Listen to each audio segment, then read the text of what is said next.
siguraduhing max protection na. Kasi pag kulang ang proteksyon, baka madaling masira. Sa ngipin, dapat may max protection din. Max sa alaga ng Unique Toothpaste. With Max Protect Formula, help stop cavities before they start, while keeping breath fresh. Try Unique Maximum Fluoride Protection. Para max alaga, max protektado. ACS!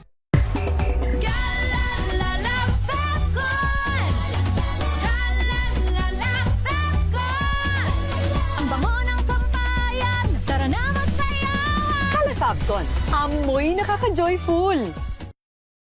I'm Danvic Briones. I'm a visual artist and a cook, and this is my MX3 story. How does MX3 help you when it comes to your health? Canada made me slow down. What that does, lalo na with MX3, it enhances that because it's organic. So it helps you sustain that healthy lifestyle na hopefully will still be standing and being active in the next 30, 40, 50 years. MX3, dito ako believe. Mahalagang maalala, ang MX3 capsule ay hindi gamot at hindi dapat gamiting panggamot sa anumang uri ng sakit.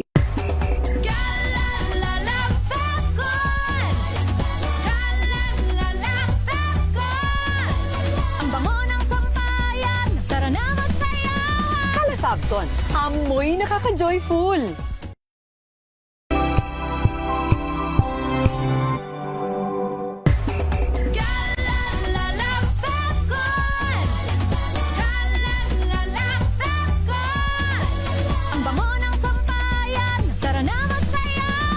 Fabcon, amoy nakaka-joyful!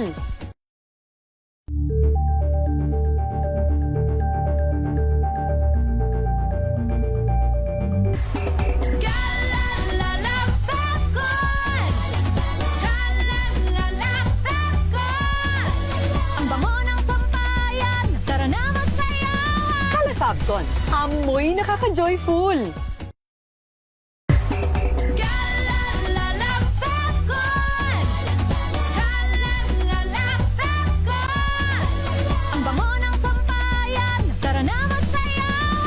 Fabcon, amoy nakaka-joyful!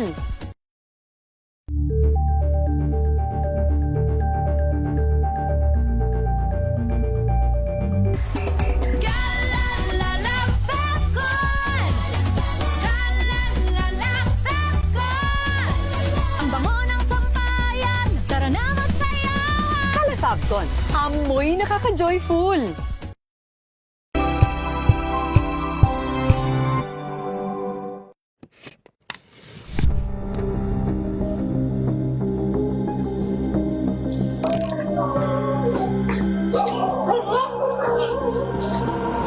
Nakakaawa yung mga delivery rider o yung mga rider na ibig sabihin yan yung last resort nila na nagmamakaawa sila na kung meron pa nga nakalagay, pera na lang kunin nyo, motor na lang kunin nyo, wag lang yung buhay ko. Ayaw natin na nagte-trending. No? Actually, nagte-trending kung hindi, ayaw natin may nadidisgrasya. Pero dahil nga to trending, ito ay magkakos ng shame ng pagkahiya doon sa kumpanya. Bakit mo dinidecline? Ikaw, complain kita. Pag kinomplain ka, 2 araw na suspension yung pinakamaikli nun. So meaning 2 araw na walang kakainin yung pamilya mo, yun yung ibig sabihin nun. At walang verification yun. Marami tayong issue, totoo. Pero ito ay blanket to eh. Ang daming provision na ito na magbibigay sa amin ng mas maayos na sistema ng hanap buhay. So yung ILO Convention na ito.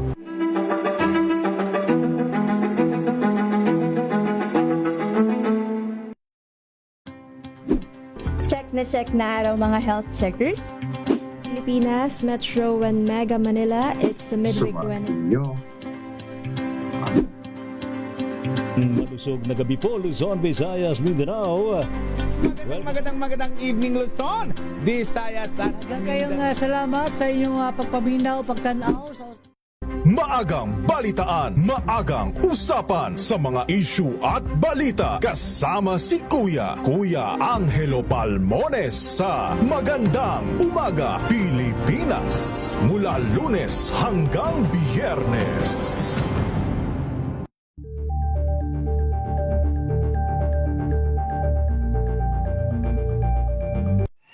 Mga balitang gigising sa inyong umaga. Mga balitang kailangan mong malaman. Mapapakinggan sa ACS Balita sa 2 Kasama sina Anthony Taberna at Jerry Baha, Lunes hanggang Biyernes.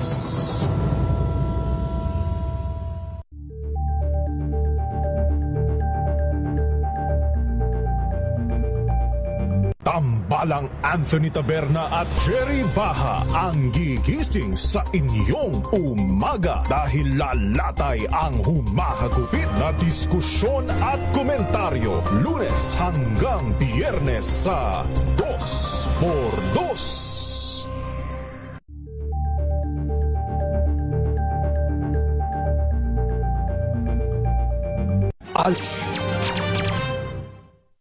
Kasama sina Giselle Ricafort at Edniel Parosa, DZRH Stories, Pinoy Documentaries.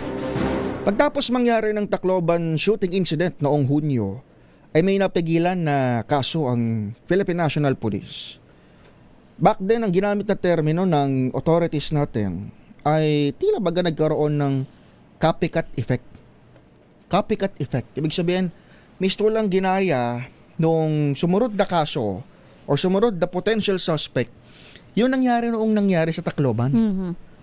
Kaya niya ikinasya yung dapat sana ay gagawin o pagbabantang karahasan. Ano ba sinasabi ng psychology, sociology sa copycat syndrome, partner? Ito'y ginagawa o karaniwang ginagawang sabihin natin imitation. Paggaya, pagkopya sa isang pangyayari, sa isang akto para makakuha ng atensyon. Diyan na, partner, makakuha ng atensyon. Oo, diyan na papasok yung digital responsibility. Kasi lalo ngayon, sa panahon ngayon, hindi ba yung mga yung video, mga photo ng mga yung sinasabing yung unang shooting sa Tacloban, mabilis na kumalat sa social media yan. Kahit na iniingatan yung mga footage ng natin, authorities at saka ng media. ng media. Pero yung ilan ng mga netizen, hindi ba? Wala silang pag-iingat, kaya lumalabas yung ganyan at nagagaya din ng mga bata. Nagkakaroon ng identification. Ayun. Dahil meron kang nakaka-relate si potential suspect.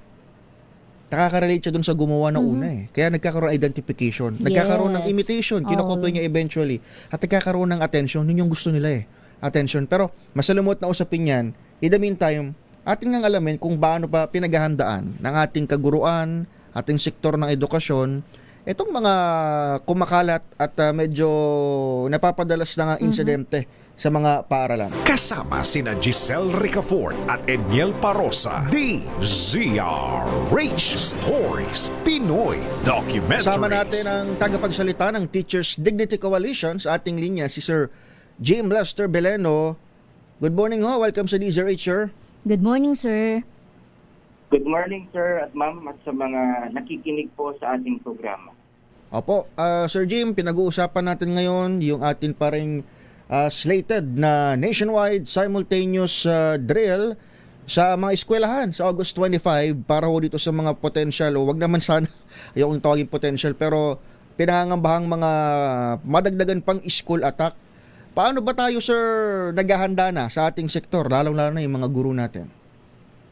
Yes po, sir. Ito nga yung unfortunately bago lang itong programa sa ating ahensya, yung active shooting drill.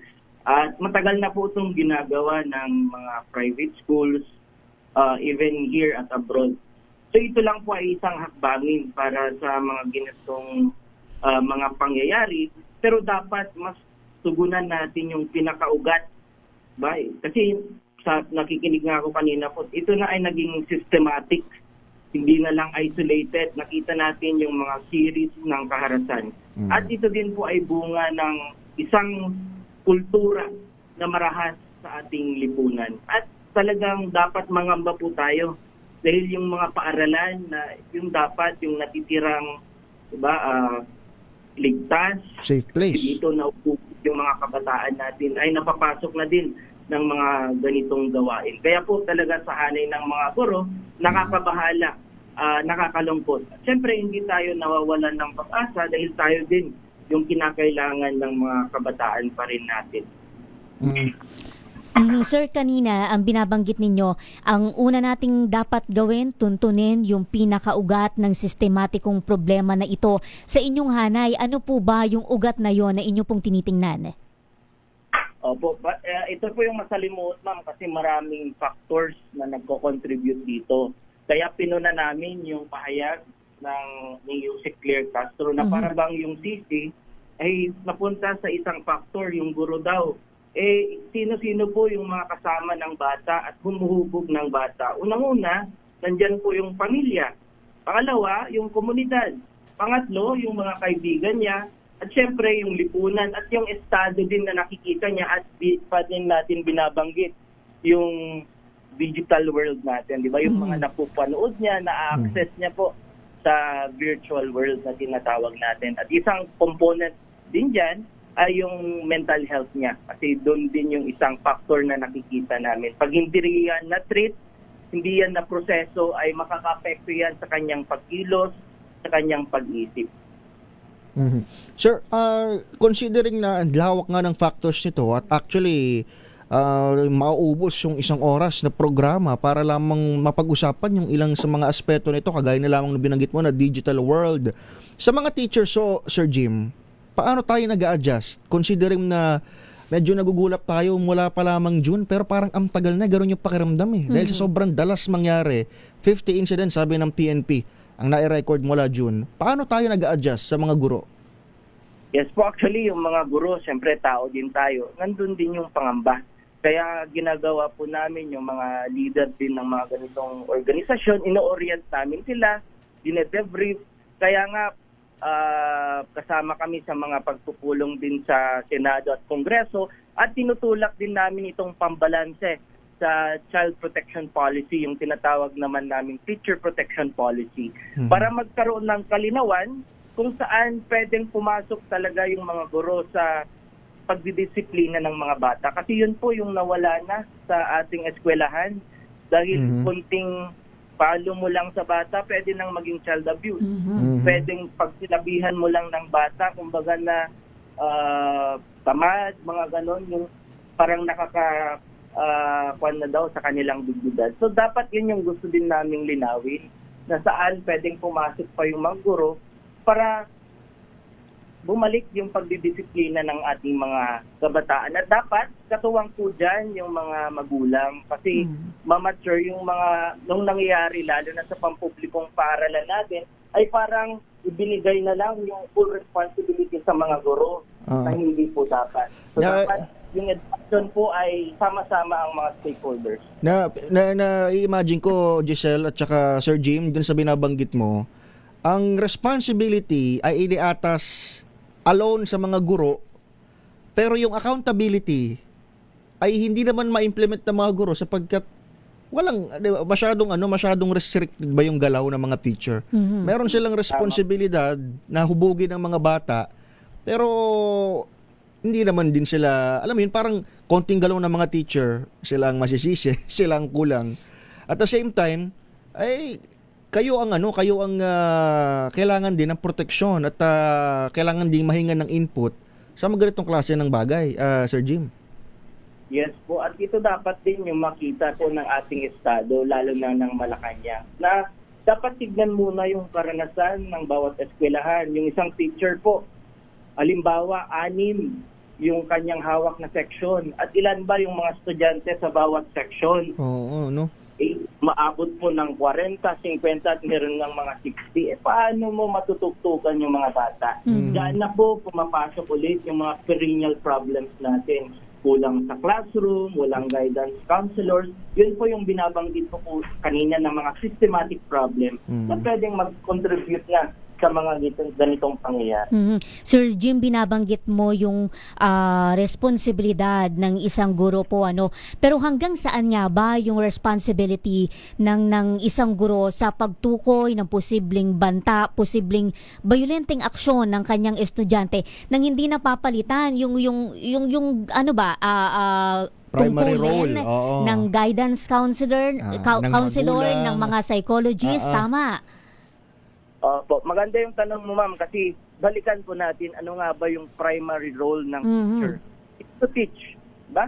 Pero dahil sa mga ganitong pangyayari, diba, nagiging parang load na din nila yung panunaway, diba? Nagiging guidance advocate na rin sila.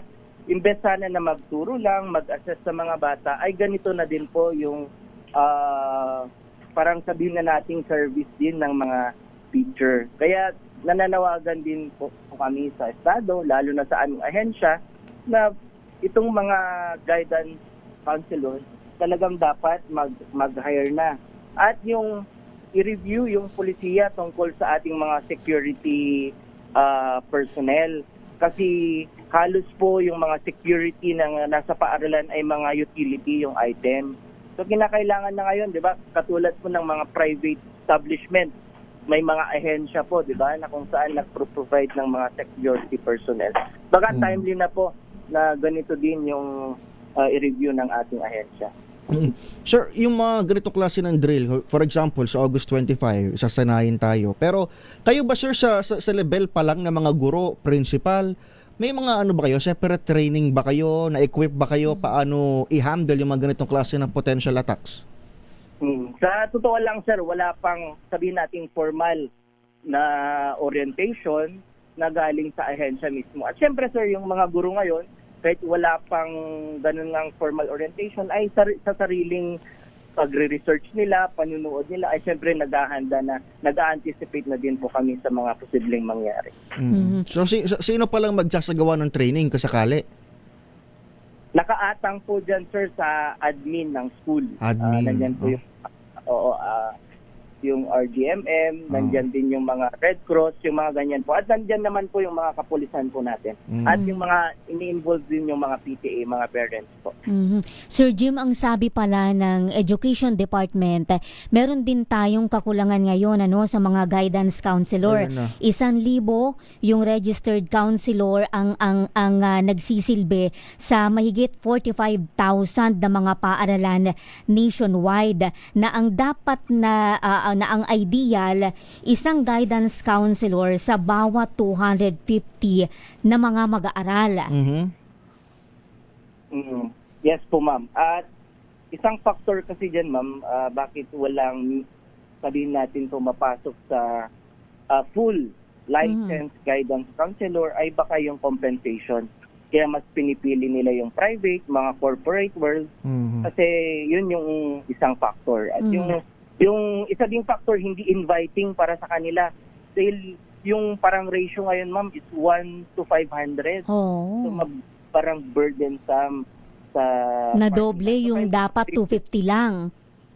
Parang ganun po. Para yung para kasi pag sa guidance kasi hindi lang naman formal yan eh. Kailangan mabuild po yung personal. Kasi kikilalanin mo yung pagkatao ng isang bata, yung mga background niya. At saka, kaya ayun ni-review ng ating ahensya. Diyan lumalabas, Sir Jim, tsaka partner, yung talagang disregard o yung at least yung ignorance pa ng natin bilang lipunan. Mahirap isisi sa gobyerno lang, pero tayo bilang society sa mental health aspect. Kasi for the longest time, Sir Jim, ang naalala ko nung nag-aaral ako, hindi naman talaga madalas na nakakausap yung mga guidance counselor, maliban na lang kapag may insidente sa eskwelahan Reactive pa rin sila noong panahon na yun. Correct. Tama po, sir. At dahil sa, sabihin ko na rin, panahon natin, nandun pa talaga yung pagdidisiplina din sa loob ng ating pamilya. Kaya mga minor pa lang, sabihin natin, yung mga naranasan po natin noon. Kaya talagang problema po ng ating lipunan, hindi lang problema ng eskwelahan o ng mga kabataan. Sir Jim, kung sa mga guidance counselor, meron tayong kakulangan ngayon, sabi ng DepEd, doon sa mga security personnel sa mga paaralan, ano po yung sitwasyon? Kumusta yung bilang? Yes po, yun nga po yung nakakabahala, konti talaga. Yung mga iba, volunteers, maganda. May mga volunteers sa barangay, may volunteers sa part ng parents. Yung panawagan naman namin, yung talagang equipped na security personnel, may training, may proper equipments din po. Kung kaya, may yung mga body cam, mga ganun po. Talagang hindi yan inasnap mangyayari. Katakot-takot na hiring process yan. Oo, at kasi kaya mahalaga yung binabanggit din partner ni Sir Jim dahil yung mga security personnel dun sa gate pa lang sila yung unang depensa First hindi line. ba? Oo, sa posibleng karasa na mangyari sa loob ng paaralan. At saka di mo naman din masisi yung isang security personnel na sinasabi ni Sir Jim na volunteer lang. Ay nag-volunteer na nga diyan di ba? Siyempre, stick lang ang gamit niyan, malamang. Ganun po, oo. Kasi yung mga incident, may nakakapasok talaga na baril, patay. Yun po. At yung tanong natin, bakit nakapasok? Alright. Sir, balikan ko yung isang portion ng sinabi mo kanina na on your part, bilang guro, kahit wala kayong formal na kasanayan o pagsasanay, nagkukusa na yung marami sa atin na aralin, wag basa-basa, paano ba tutugunan yung mga ganitong klase ng krisis. Sa part 1 ng Teachers Dignity Coalition, ano ba dapat talaga yung mga dapat tignan ng mga guro nang sa gayon ay magabayan? Sabihin na natin maging pseudo guidance counselor at pseudo security personnel sa mga paaralan, sir. Yes po, sir. Actually, nakikipag-ugnayan kami ngayon sa mga experts, sabihin natin, kasi may kailangan din natin ng mga proper diagnosis kung merong early signs na nabubuli yung bata, mga sabihin nating unruly behavior, ay dapat ma-intervene na natin kagad para hindi na lumala yung sitwasyon. Kaya yun din po yung sa limited na magagawa ng guro, dapat yun din yung nakikita, i-coordinate sa mga proper agencies ng family para matugudan na po kaagad sa level pa lang na gano'n. Kasi yun naman yung lumalabas po sa mga pagsusuri, mga research na victim ng bullying, lumala, kaya nagre-resulta ng mga unruly behavior po. Sir Jim, ganito na 2 beses na in less than 2 months yung nangyari na school shooting mula nung Hunyo, Zamboanga, Tacloban. Ano sir yung dapat matutunan ng Department of Education sa fatal na incident na ito? Yes po, yun nga, hindi na lang po isolated ito. At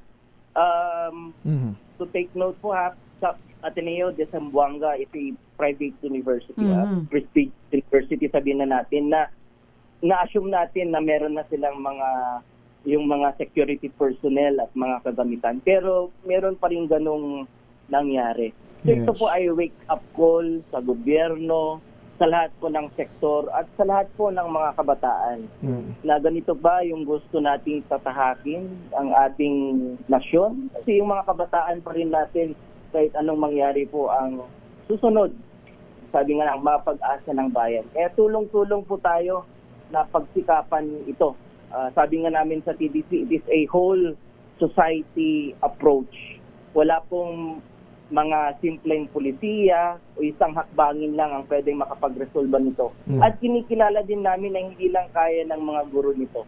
Kaya kailangan po ng tulong ng bawat isa, i-review lahat ng mga pulisiya, yun nga, bigyan ng pundo ang DepEd para makapag-acquire ng mga ganitong kagamitan at mga personnel po. Alright. Sir Jim, on that note, kami huwag nakikiisa sa inyo at syempre, abangan namin kung paano ang pag-asanay natin sa August 25. Thank you, sir. Salamat, sir. Thank Happy you po, Sunday. Kasama dito kayo sa hakbangin na mga tagapagpahayag ng mga nakakatulong ng mga informasyon. Ang tagapagsalita ng Teachers Dignity Coalition, si Sir Jim Lester Pileno. DZRH Stories, Pinoy Documentaries. Oras natin.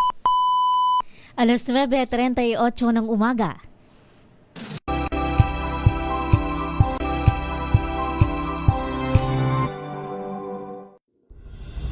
Tuloy-tuloy ang pagtulong, tuloy-tuloy ang pagseserbisyo at tuloy-tuloy ang balitaan kasama si May Binauhan sa Operation Tulong mula Lunes hanggang Biyernes. Luzon, Visayas at Mindanao. Isang oras na balita at talakayan ngayong araw ng At ito linggo. ang programang Maynila, ito ang Pilipinas. Samahan po ninyo hanggang alas 9 ng umaga sa Isyong Pambayan. Giselle Ricafort. Naman si Edniel Parroso. Maraming salamat and of course sa mga sumama sa atin. Luzon, Visayas at Mindanao. Programang Ang Galing Mo Daw. Isang kwento, iba't ibang anggulo. Muli ako po, si Art. Kung good vibes ang hanap mo, dito ka na sa sigurado! Mula sa mga istoryang nagbibigay ng inspirasyon hanggang sa mga kwentong may dalang solusyon. Mga balitang pampagaan, pakiramdam at pampaganda ng araw. Hindi lang ba sa good news, kundi the better news. Mula Lunes hanggang Biyernes, 1:00 ng tanghali sa DZRH TV. Check na araw mga health checkers. Ang mabuting balita ng ating Panginoon. Kasama pa rin ang ating mga eksperto. Ito po ang inyong balerina ng bayan, si Lisa Macuja Elizalde. Ito po ang Radyo Henyo sa DZRH. Una po ng isang magandang hapon. Ito ay bunsod ng naitalang 17 individual na ang kanilang naaresto. Ng Metro Manila Development Authority o MMDA ang No Contact Apprehension Policy o NCAP sa Metro Manila. Sa ang ilang mga dokumento ay peke. Hindi rin legal ang employment na ipinangako sa kanila. Sa mata ng batas, mananagot ang sangkot at may sala. Dahil sa bawat paglabag, may karampatang parusa. Alamin ang mga pananagutan sa likod ng mga bawal. Dito sa Hoy! Bawal Yan! Tuwing Sabado, 11:30 ng umaga. Dito lang sa DZRH TV. Check na araw mga health checkers. Pilipinas, Metro and Mega Manila, it's the midweek Wednesday. Malusog na gabi po, Luzon, Visayas, Mindanao. Magandang evening Luzon, Visayas at Kayong salamat sa inyong pagpaminaw, pagtanaw. Nagsimula sa pangarap hanggang sa maabot ang tagumpay. Iba't ibang kwento, iba't ibang mukha ng atletang Pilipino. Mas pinatindi, mas pinalakas, at mas pinaaksyon sa Match Point tuwing Sabado, 12:30 ng tanghali sa DZRH TV.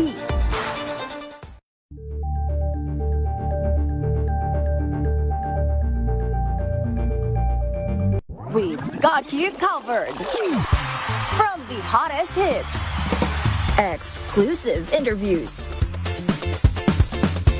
kilig to the bones fan meet experience, and hataw performances of your favorite stars. Saturdays, 12 noon, dito lang sa DZRH TV.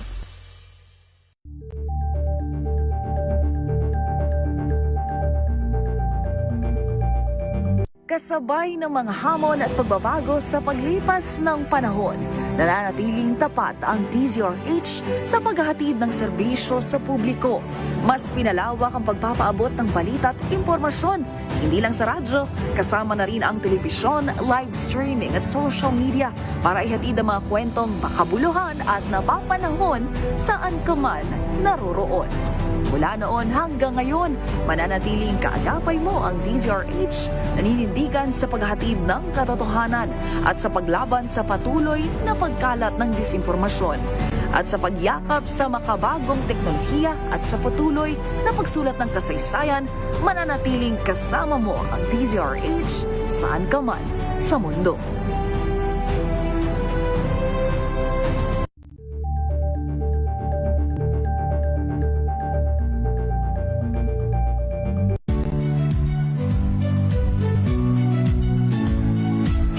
Magandang araw mga kaibigan.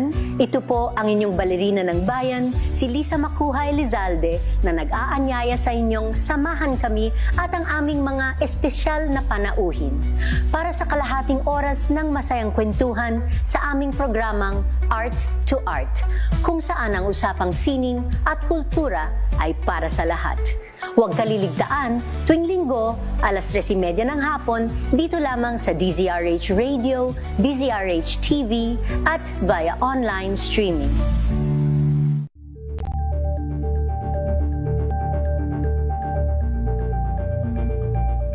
Curious ka ba sa maraming bagay? Kami na ang bahala dyan.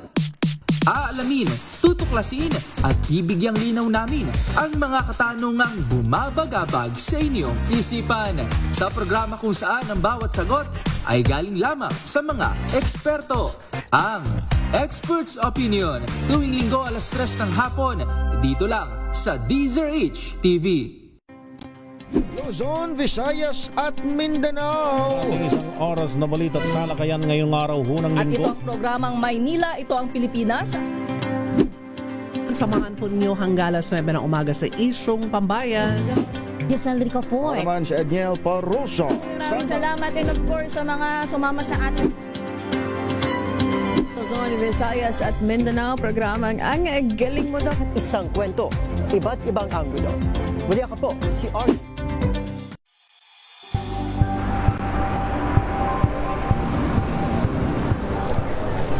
Pa rin ang ating mga eksperto. Dito lang sa Expert Opinion. Ito ang The Better News. TNVS, trending and Isang kwento, iba't ibang anggulo. Dito sa Point. Bawat pananagutan ating tatalakayin dito sa Hoy. Bawal yan.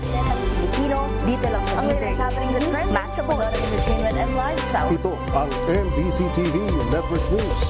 Una sa Pilipinas, una sa Pilipino. Ni Sir Jim Beleno, tagapagsalita ng Teachers Dignity Coalition partner. Sabi niya,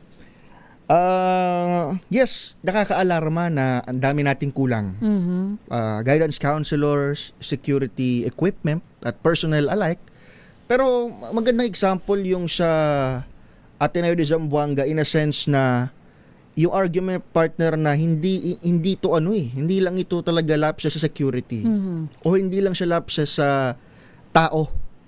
Kasi ang Ateneo ay napakayamang eskwelahan. Oo, pribado, kumpleto ang Pribado. resources kasama sa binabayaran ng magulang. Oo. Alangan namang walang guidance Hindi ba? counselor dyan. Kung walang guidance counselor, mga pare, mga eswita. Yes. Di ba? Merong religious inputs doon sa pang-araw-araw na sabi na natin pamumuhay ng isang estudyante sa loob. May maayos sa security. Di ba? Kumbaga, kung iisipin mo, kung ang isang eskwelahan, premyadong eskwelahan, na may maayos sa security at we assume na may pera para sa guidance counselor ay nalulusutan ng ganitong klase ng karahasan sa loob, baka panahon na para basagin natin yung limitasyon ng diskusyon at i-acknowledge natin na may mas malalim na dahilan o may ibang nag-uudyok sa mga bata para gawin ito. Imagine since June, pagtapos mangyari nung sa Tacloban, surod-surod din nangyari. Bakit kamo? Ayun na, doon na papasok yung hinala natin na copycat nga ito. At the same time, ito na binanggit ni Secretary John Vic noong nakaraan, may radicalization na nangyayari. Ibig sabihin, someone or some other group is trying to manipulate or siguro sabihin na natin na Ini-impluwensyahan yung ating mga kabataan, certain parts o sector ng youth ang gumawa ng ganitong klase ng karahasan. Tingnan mo partner sa online, sunod-sunod din yung insidente na yung mga kabataan magbabanta, nagagawa ng ganito sa loob ng paaralan nila, may mga sasaksakin. Diba? Parang wala lang sa kanila. Oo, nitong kamakailan lang may nahuli din na may estudyante, kung hindi ako nagkakamali, sa Cebu partner, nahulihan ng, bago pa makapasok sa paaralan, nahulihan ng barela. Hindi ba? Napigilan. Pabor ako dun sa argumento partner, sa lohika na hindi na dapat siguro dinidetalye masyado yung mga nangyaring gore para hindi maimpluwensyahan yung bata. Pero para hindi nagagaya din. Sa kabilang panig, gusto ko rin na advocate din ako na mapag-usapan siya sa mainstream media kung paano yung ano ba yung network ng radicalization na yan. Paano ba na i-impluwensyahan yung bata? Kasi sa totoo lang, yung law enforcement natin, pasensya na ho yung law enforcement natin tsaka yung gobyerno parang hindi pa ready doon sa usapin na ang mga online network, regardless kung yan ay social media o simpleng laro, ay maaring pasukin. Na kung tawagin partner, sabi nga ni Secretary Sani Angara, nihilistic, violent extremism o NVEs. Ang sabi nga partner ni Sir Jim, hindi ba kanina, yung una na kailangan nating gawin, tuntunin yung pinakaugat ng problema. Oo. Dahil kung hindi natin yan aaksyonan, kung hindi yan i-acknowledge ng Correct. mga authority natin, Yes, that's the ng keyword. gobyerno natin, hindi lang tayo matatapos sa 2 fatal incident sa loob ng paaralan. Madali kasing pabor din ako doon sa part na kalamahin natin yung publiko. Wala naman talagang dapat ipangamba dahil hindi naman talaga siya, kumbaga, yung level ng crisis ay hindi pa natin talaga top priority sa ngayon. Pero kung hindi mo siya pag-uusapan at kung hindi mo siya i-acknowledge, kung hindi mo kikilalanin na may ganun ngang problema na eto, NVEs, possibly, na may mga grupo na nanghihikayat sa mga kabataan natin through online games, online messages, at kung ano-ano pa, paano mo siya masusupil? Kahit ilang pulis, kahit dagdagan mo pa ng sundalo, kahit ilang pulis ang ilagay mo sa mga eskwelahan, kung yung bata, partner, I'm sorry kung ang bata desidido na siyang gumawa ng marahas na aktibidad Kung o aksyon, na. hanggang sa punto na kailangan niyang, desidido na siyang gawin sa sarili niya yung same actions o same act, matatakot pa ba yan sa pulis? Correct. Matatakot pa ba yan sa batas? Willing nga siyang gawin yun sa sarili niya Oh. 'Di ba? So dapat doon mag-isip, doon paikutin ng law enforcement yung logic. Hindi naman tayo para mag-cause ng anxiety o panic pa sa mga estudyante, pero kailangan nating harapin yung reality. Ito ay ba? Sabi nga ni partner sala-salabat na problema. Maaring may may issue sa mental health, emotional health, maaaring sa pamilya rin. Pero kung ano man yung problema na yun, yung environment nila, partner. Oo, kung ano man yung problema na yun, finifeed yun or maaaring finifeed yun ng external factor to the point na nakakapagplano yung kabataan natin na gumawa ng ganyan. Sabi nga ng Teachers Dignity Coalition, dapat ito pong 2 insidente na ito maging wake-up call na sa gobyerno natin. Ano ba yung mga mekanismo, hakbang na kailangan nilang gawin para mapigil yung mga posible na banta o karahasan pa sa mga paaralan? At kasama ho dyan sa mga set of activities na inililinya ng pamahalaan na itong August 25, itong simultaneous school safety drill na gagawin ho ng Department of Education, nakafocus sa anong gagawin para mapigilan yung ganitong klase ho ng mga problema. Partner, gusto kong puntahan itong specific provision nung school drill na yan na gagawin sa October o sa August 25. Sabing ganon, maganda ito para sa akin. Schools are reminded that the conduct of the drill shall prioritize the safety and psychological well-being of learners, teaching and non-teaching personnel.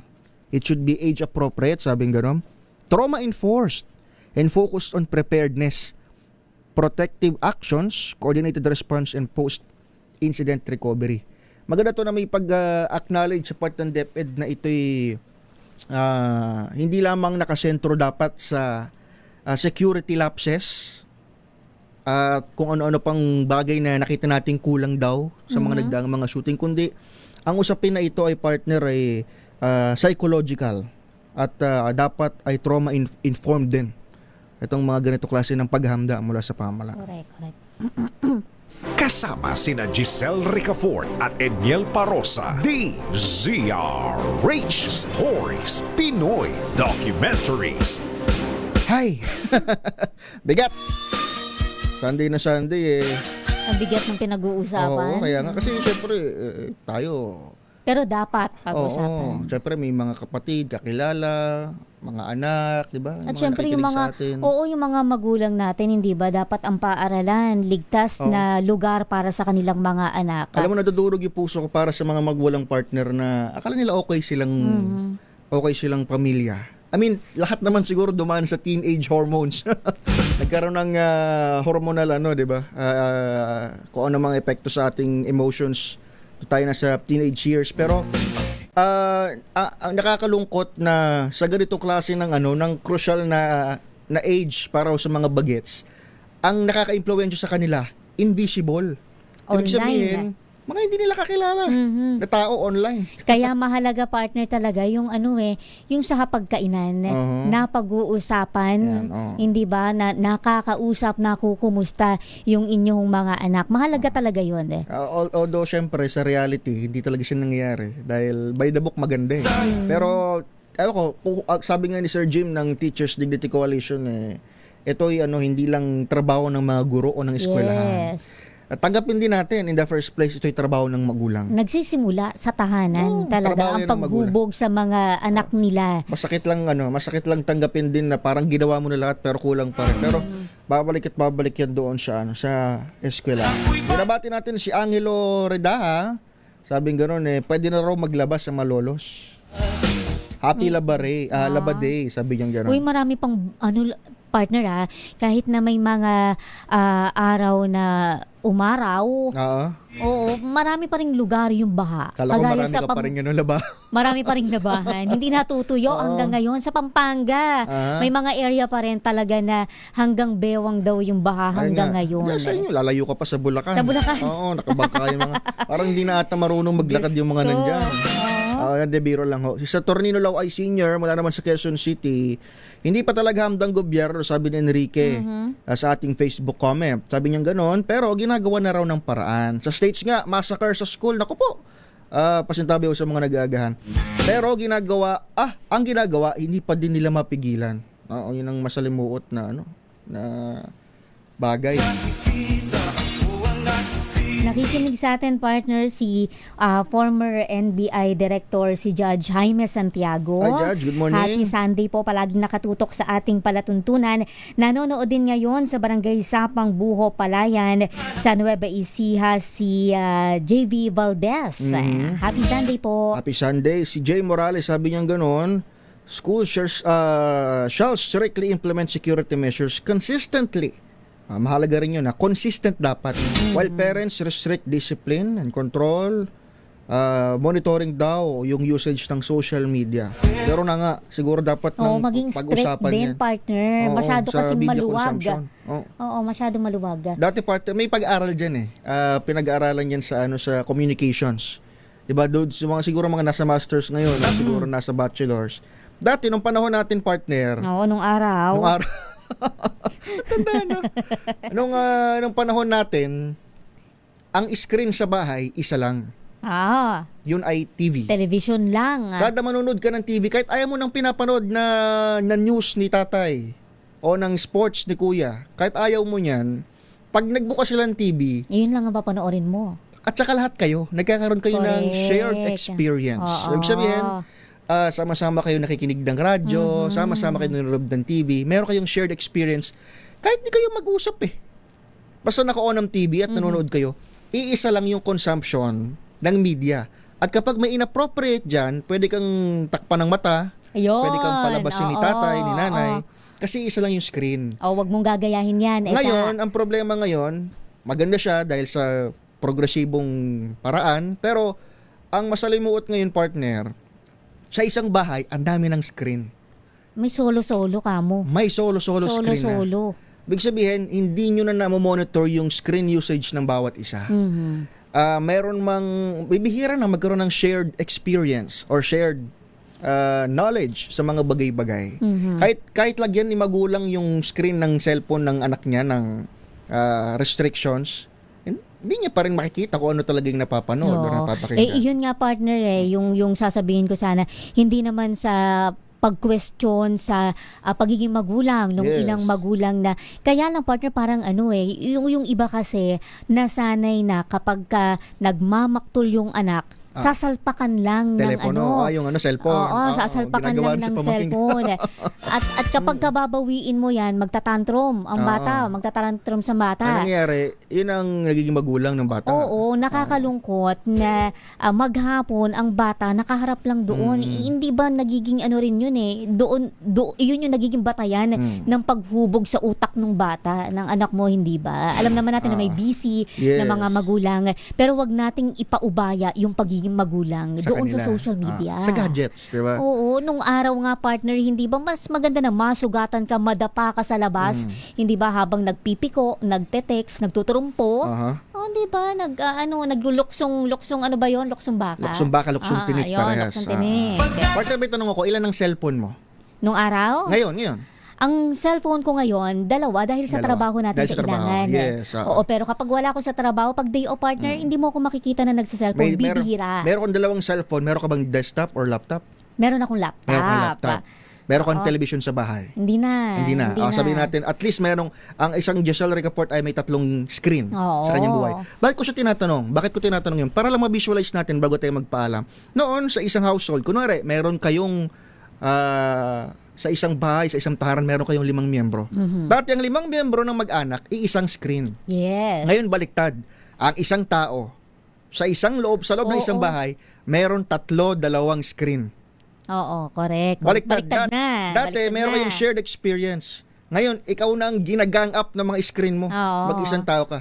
Imagine the influence. Imagine the amount of information na pupasok sa isang tao at imagine the stress na meron na nalalabas yung kanyang utak dahil dyan. Alam niyo, dapat maganda pag-aralan to sa mga eskwelahan, sa mga counseling. Actually, dun ko nga rin naririnig itong mga ito. At mapag-uusapan din sa mga tahanan. At yung reality kasi, partner, kapag ka nakababad ka sa social media, yung content, may mga content na maaapektuhan at maaapektuhan ka.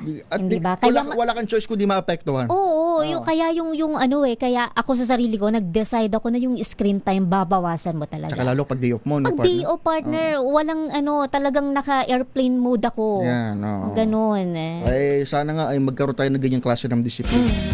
Ay, binabati natin ang bago NCRPO Director, Police Brigadier General Christopher Abrahano, mula sa PMPA 96. At, congratulations, sir. Parang sabi nga, boss hit, dark horse ng pila. Although, magandang credentials, sir, naging CIDG Director. Naging RD ng Pro-10 bago siya dito. Actually, naging Caraga muna siya, RD, CIDG, tapos Northern Mindanao. Mahigpit ang laban, kasi wala talaga siya doon sa sa mga pangalan na pinag-uusapan. Na dami raw sabi nga ron, dami raw talo sa sabungan ngayon. Sabungan ng mga manok. Hindi literal na manok na hindi literal na sabungan, mga manok. Para sa pagka-NCRPO. Pinalitan niya, partner, si NCRPO Director Major General Anthony Aberin na nag-retiro na. Congrats sa retirement, General Aberin, sir. Malaki-laki sapatos ang pupunan ni General Chris Abrahano. Good luck ko! Kami yung nakasama ngayong umaga. Ako po, Giselle Ricafort. Ako naman, si Edniel Porrosa. Susunod na, humahabol. Nakita ko, pakapasok lang. Ayan na, humahangos. Humahangos pa. Diyosa Cruzat at si Wina Perles Oras sa programang Huntahan dito sa DZRH. Oras natin. 1 minuto makalipas ang 10:00 ng umaga. This time check is brought